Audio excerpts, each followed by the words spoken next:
How to restart your iPad and iPhone easily.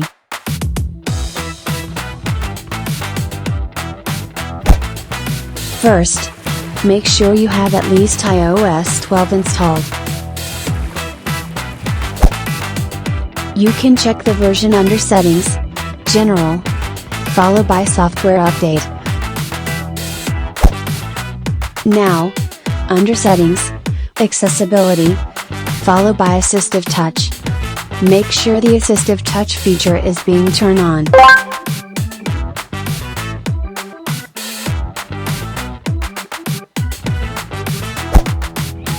You will be able to see a Fade Assistive Touch icon appear on the right side of your screen.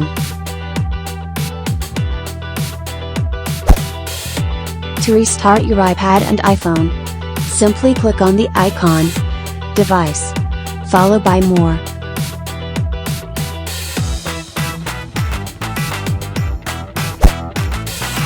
Voila!